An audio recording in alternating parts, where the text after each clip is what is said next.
Assalamualaikum warahmatullahi wabarakatuh.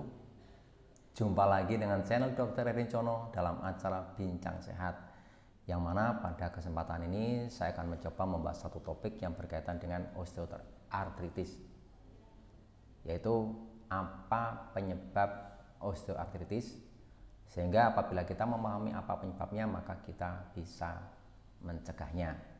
Tapi tentunya kita harus tahu dulu apa itu osteoartritis. Osteoartritis adalah suatu keadaan peradangan pada sendi yang bersifat kronis sehingga terjadi kerusakan pada tulang rawan antar sendi. Yang mana osteoartritis ini bisa menimbulkan keluhan rasa nyeri pada sendi, pembengkakan pada sendi, kadang sendi menjadi kaku. Osteoartritis ini tidak bisa disembuhkan. Tapi paling tidak apabila kita mengetahui penyebabnya, maka kita bisa mencegah agar tidak terjadi proses bertambah berat, dan tentunya ada harapan kita bisa mencegah biar tidak bertambah parah dan tentunya mengurangi gejalanya.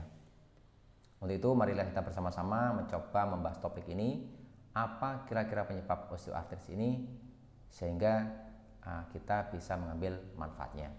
Tapi sebelum kita masuk pada topik utama, untuk sahabat sehat yang belum subscribe, pencet dulu tombolnya.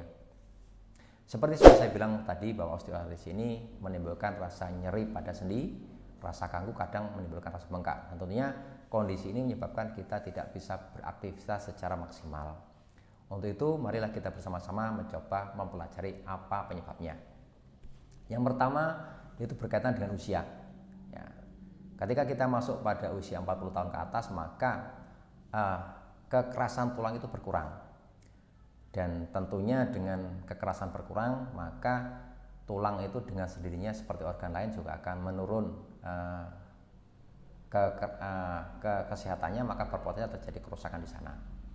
Jadi usia yang pertama. Dan itu secara sifatnya sunatullah alami, jadi semua orang berpotensial. Kemudian yang kedua, berat badan. Jadi apabila berat badan kita berlebihan, obesitas, itu juga berpotensial terjadi kerusakan pada tulang rawan antar sendi. Nah, tentunya kita harus berusaha mengatur berat badan kita supaya tidak berlebihan, sehingga tidak terjadi gampang penekanan pada tulang antar sendi. Kenapa? Karena kalau kita berat badannya berat, ya dengan sendirinya walaupun kita tidak bekerja pun tulang antar sendi juga akan tertekan. Kemudian yang ketiga, osteoartritis ini juga sering terjadi pada orang yang bekerja berat. Jadi seperti manol, angkat-angkat berat, tukang bangunan, kuli, itu berpotensial terjadi osteoartritis karena bebannya lumayan berat. Yang keempat, ada riwayat trauma. Jadi pada orang-orang tertentu yang pernah sering jatuh, umpamanya pembalap sepeda motor, sepeda panjang itu kan sering jatuh, maka antar tulang sendi sering tertekan, maka tulang rawan antar sendi itu gampang sekali kerusakan. Itu juga berpotensial terjadi osteoartritis. Kemudian yang kelima, mungkin pernah melakukan operasi antar sendi, umpamanya ada bisul, ada tumor antar sendi yang pernah diambil, maka berpotensial jaringan rawan di antar sendi itu terjadi kerusakan. Kemudian yang keenam, ada riwayat satu keluarga menderita osteoartritis. Jadi osteoartritis ini juga salah satu jenis penyakit yang bersifat menurun. Jadi apabila ada keluarga kita ada riwayat osteoartritis, maka berpotensial kita juga akan mengalaminya. Kemudian yang ketujuh, apabila kita menderita penyakit yang berkaitan dengan sendi, umpamanya rheumatoid arthritis. Ya, pada kesempatan lain akan saya coba membahas osteoartritis secara sendiri, yang mana osteoartritis itu salah satu jenis gangguan autoimun yang menyerang sendi. Saya rasa cukup sekian info saya mengenai osteoartritis.